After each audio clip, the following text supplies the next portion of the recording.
Japanese Prime Minister Sanae Takaichi is holding high-level bilateral talks with Prime Minister Narendra Modi today in New Delhi as part of the 16th India-Japan Annual Summit.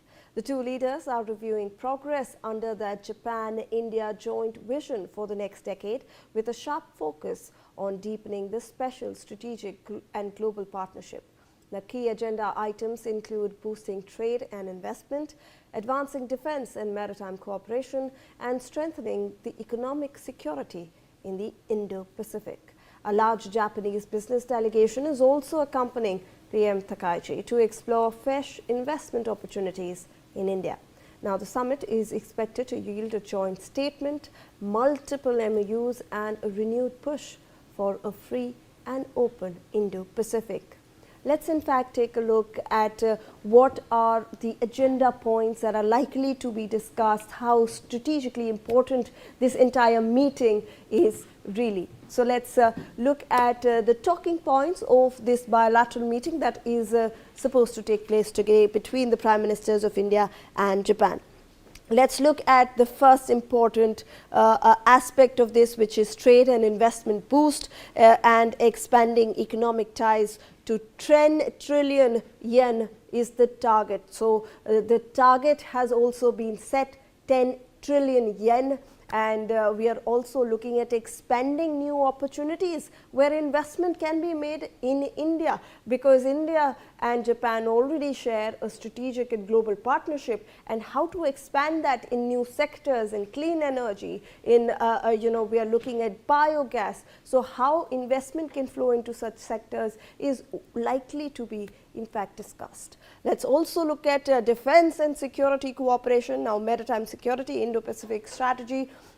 Obviously, Indo-Pacific region is something that is likely to be discussed, and how to strengthen the Indo-Pacific region, with Japan already being an established developed country and India as an emerging economy. They both, how they can strengthen this entire region, with India as the leader of the global south, then cooperating with Japan in the defense sector as well.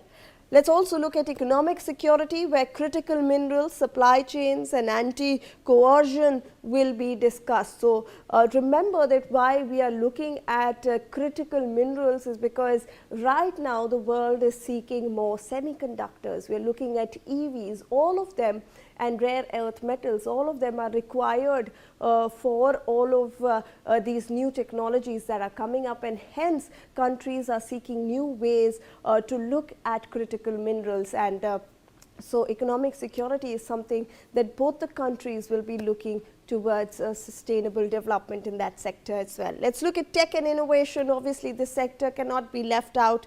We are talking about AI, we are talking about semiconductors, and we are talking about clean energy deals. Remember that with the US-Iran-Israel war, the world has now realized that they need to move quickly towards greener fuel. They need to move towards alternate forms of fuel, and green energy has got the attention of the world because of the conflict, and this is something that will also be discussed with India and Pakistan, India and, I beg your pardon, Japan Prime Ministers.